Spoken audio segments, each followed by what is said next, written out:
Assalamualaikum warahmatullahi wabarakatuh. Oke teman-teman, kembali lagi di Kelas Channel. Kali ini kita akan bercerita tentang kisah misteri. Kisah misteri hari ini adalah tentang ritual sate gagak.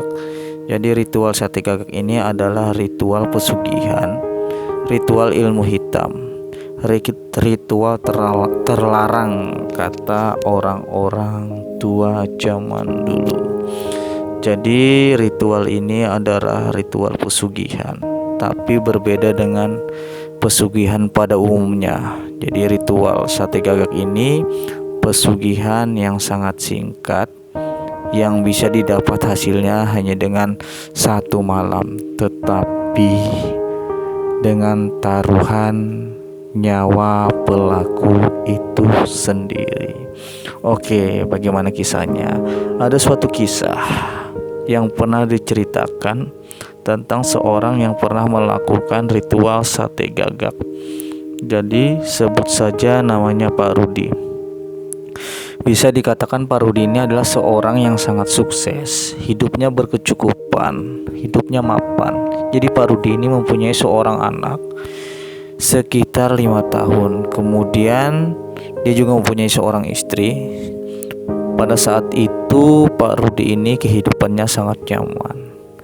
Singkat cerita, roda berputar. Suatu ketika Pak Rudi mendapat ujian atau cobaan dalam hidupnya.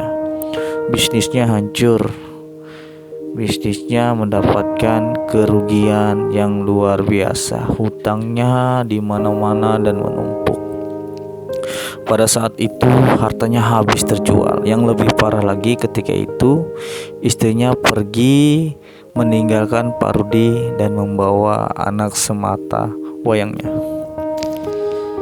Suatu ketika di puncak permasalahan yang dihadapi, Pak Rudi sudah merasa tidak sanggup lagi untuk memikul beban hidupnya. Terpikir di hatinya untuk mengakhiri hidupnya. Ketika itu Pak Rudi termenung. Akhirnya dia nekat untuk melakukan bunuh diri untuk mengakhiri hidupnya. Kemudian Pak Rudi berjalan mencari sebuah warung kecil, warung kopi. Di situ Pak Rudi memesan kopi. Dia niatkan jika ini adalah kopi terakhir yang akan dia minum dikala dia masih hidup. Ketika sedang menikmati kopi, ada seorang tua sekitar 55 sampai 60 tahun memperhatikan Pak Rudi tersebut. Kemudian Pak Rudi melihat orang tua tersebut tersenyum sambil menepuk bahu Pak Rudi. Orang tua tersebut berkata, "Itu bukan jalan yang terbaik. Masih banyak jalan lain yang bisa kau ambil." Pak Rudi pun tersentak kaget. Kemudian memandang orang tua tersebut. Belum sempat Pak Rudi berkata, orang tua tersebut kemudian berkata lagi, "Bunuh diri bukanlah solusi untuk menyelesaikan masalah." Pak Rudi dibuat terheran-heran. Dari mana orang yang tidak dia kenal, yang tidak dia tahu, bisa tahu isi pikiran dan hati Pak Rudi. Akhirnya Pak Rudi mendekati dan bertanya, "Bapak siapa?" Kemudian orang tua tersebut mengatakan, "Jika kamu ingin masalahmu selesai, ikut aku ke pondokku." Kemudian Pak Rudi menghabiskan kopi yang dia pesan. Kemudian dia membayar. Kemudian Pak Rudi pun mengikuti orang tua tersebut. Singkat cerita, sampailah mereka di suatu gubuk, di suatu daerah pedesaan yang cukup asri, yang jauh dari hiruk pikuk warga atau penduduk. Mereka pun mengobrol. Pak Rudi pun menceritakan semua permasalahan dalam hidupnya, semua kelah kesuh permasalahan yang membuat dia panik, yang membuat dia hampir gila. Pak Rudi pun menceritakan kenapa sampai ingin mengakhiri hidupnya, karena dia sudah tidak kuat lagi menahan beban hidupnya. Orang tua tersebut mendengarkan dengan seksama, kemudian berkata, ada suatu jalan, suatu cara untuk menyelesaikan permasalahan, tetapi dia tidak menjamin keberhasilan tersebut, dan cara tersebut sangat berisiko. Keberhasilannya pun ditentukan oleh pelaku atau Pak Rudi tersebut. dengan taruhan jika gagal adalah nyawa pelaku tersebut. Pak Rudi kemudian bertanya, apa cara tersebut? Kemudian orang tua tersebut mengatakan dengan cara ritual sate gagak. Orang tua tersebut menjelaskan apa ritual, apa sebenarnya maksud dari ritual sate gagak tersebut. Kemudian Pak Rudi bertanya, kenapa Bapak bisa tahu cara seperti itu? Singkat cerita, akhirnya Bapak tua itu pun membuka siapa dirinya, dan ternyata diketahui bahwa Bapak tua tersebut adalah seorang paranormal atau dukun, atau kata sekarang adalah orang pintar. Jadi kemudian kembali lagi ke kisah yang tadi, Pak tua tersebut menjelaskan tentang ritual sate gagak, ritual pesugihan yang bisa didapat dengan cara satu malam, dengan cara berjualan sate gagak, tapi tidak dengan berjualan pada umumnya. Jadi berjualan ini dengan cara berjualan di tengah hutan yang tidak ada penduduk, yang jauh dari kehidupan manusia, dan berjualannya pun kepada makhluk-makhluk penunggu hutan tersebut, atau dedemit, atau jin, atau sebangsa makhluk tak kasat mata lainnya. Singkat cerita, Pak Rudi pun menyanggupi persyaratan. Kemudian tepat tengah malam, Pak Rudi pun melaksanakan ritual pesugihan sate gagak. Selayaknya orang berjualan, Pak Rudi mengipas-ngipas sate sambil berteriak, sate gagak, sate gagak, sate gagak. Siapa yang ingin beli? Kemudian beberapa saat kemudian, tiba-tiba muncullah sosok-sosok yang sangat mengerikan. Penampakan yang luar biasa dengan wajah berdarah-darah, mata sebesar kulit jeruk, dengan taring dan kuku yang panjang-panjang. Pak Rudi yang tadinya nekat, seketika itu kakinya gemetaran, hatinya ciut. Tetapi karena niatnya sudah benar-benar nekat, dengan susah payah Pak Rudi pun akhirnya bisa berucap sambil mengeluarkan uang selembar yang ketika itu nominalnya adalah uang 100 ribuan. Dia meminta, penuhi karung ini dengan uang seperti ini. Itu saja yang dia bisa ucap, itu pun dengan terbata-bata. Kemudian makhluk tersebut mengangguk. Seketika itu juga tiba-tiba makhluk itu hilang dari pandangan Pak Rudi. Beberapa saat kemudian suasana hening.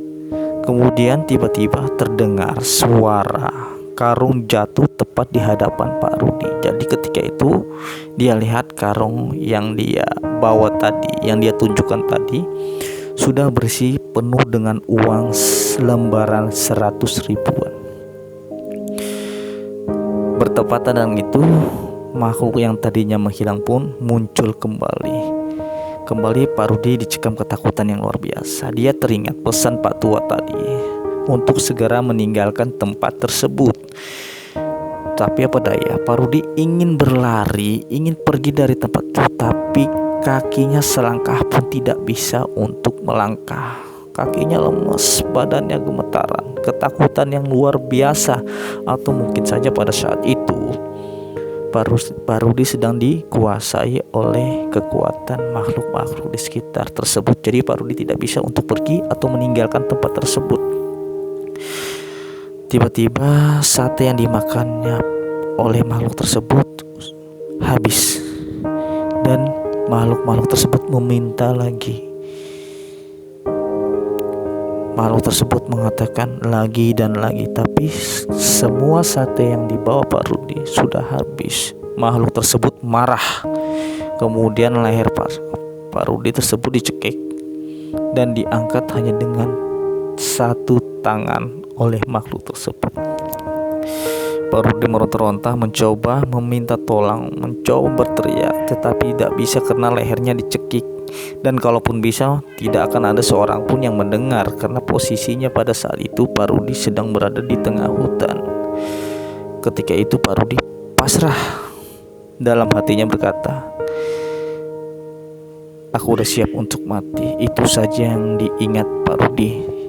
Tiba-tiba di ujung ketakutannya, di puncak kepasrahannya, Pak Rudi teringat Sang Pencipta. Akhirnya dia mengucap asma Allah. Ketika itu juga cekikan di leher Pak Rudi terlepas. Pak Rudi pun jatuh tersungkur di tanah. Dan yang dia ingat terakhir, yang dia lihat terakhir ketika itu, makhluk-makhluk yang ada di hadapannya berteriak, panas, kemudian menghilang. Entah berapa lama Pak Rudi pingsan, dia tidak tahu. Tapi ketika matahari terbit menyinari tubuhnya, Pak Rudi baru tersadar. Dia lihat sekelilingnya, hutan semua yang ada di sekelilingnya. Kemudian dia perhatikan tubuhnya penuh dengan cakar-cakar atau gores-goresan luka. Bajunya sobek-sobek dan lehernya terasa sakit. Ada memar seperti cekikan tangan seseorang. Kemudian dia perhatikan di sekelilingnya berhamburan sate, tusuk sate. Dia ingat kejadian semalam. Kemudian Pak Rudi teringat akan karung yang berisi uang yang ada di hadapannya. Tepat dia perhatikan, dia cari, ternyata tidak ada lagi karung tersebut. Ketika itu juga Pak Rudi berusaha bangkit, kemudian meninggalkan tempat tersebut tanpa memperoleh yang dia inginkan. Jadi itulah kisah tentang seseorang yang pernah melakukan ritual sate gagak, yang nyawanya alhamdulillah masih bisa terselamatkan. Nah, terlepas dari benar tidaknya kisah tersebut, atau kebenaran kisah tersebut benar atau tidak, ada hal positif yang bisa diambil, bahwa seberat dan sebesar apapun masalahmu, tetaplah dalam jalan yang maha kuasa. Carilah rezeki yang halal dan benar. Janganlah syirik, kemudian mintalah atau mohonlah rezeki hanya kepada Sang Pencipta. Oke teman-teman, semoga video ini bermanfaat. Jika ada pertanyaan, silahkan tulis di kolom komentar. Jangan lupa di like dan di subscribe ya. Terima kasih.